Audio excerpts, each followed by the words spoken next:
is written down on the paper, is that technically the law of the land? And eventually he had to say to me, yes, that is the law of the land. Technically, if Dred Scott was never overturned by the Supreme Court, the way that the law is written, blacks are not legal persons. I'm showing you all of this to show you that the United States has almost an obsessive aggression towards blacks in this country. And I have lawyers listening to my show right now. I urge you to show me the flaw in where I'm going. I want there to be a flaw. I know that morally speaking, I am a human being. I am a person. I'm not speaking on morality, because I know somebody's going to go back and play a segment of my show. This is what you always do.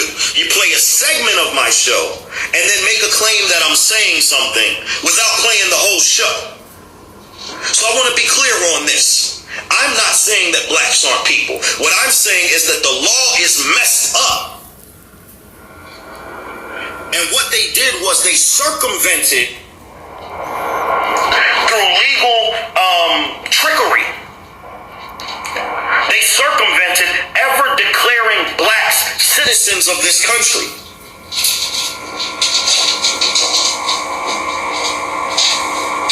And they did it in such a way where if you don't go and read all of the laws that are applicable, you'll fool yourself into believing that they didn't do it.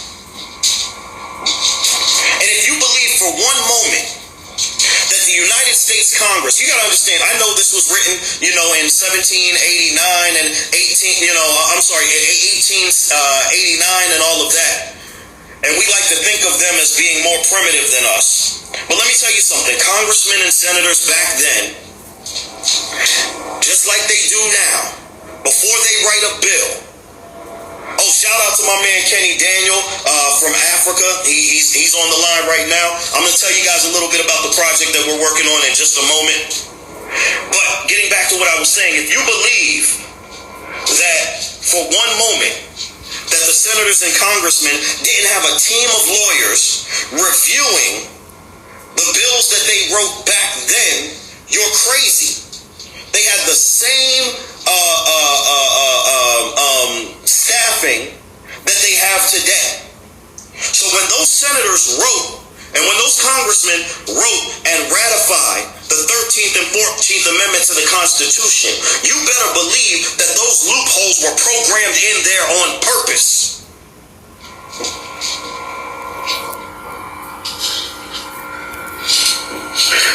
Let's clarify what the loopholes are. The legal definition of a person means that they have to have the right to sue and be sued. The Dred Scott decision, which was never overturned, said that blacks cannot sue in federal court, meaning that the federal government does not recognize them as a person. And the 14th Amendment to the Constitution only states that persons born or naturalized into the United States or subject to its jurisdiction thereof are citizens. They've never declared us citizens of this nation. Now you have to ask yourself, why was that loophole included? And in the 150 years since it has happened, why has no Congress closed that loophole?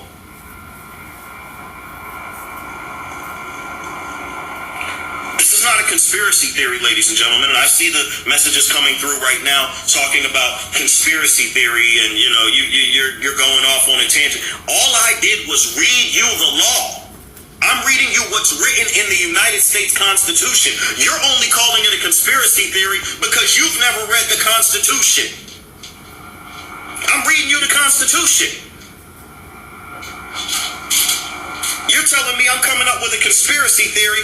This is in the Constitution. In black and white.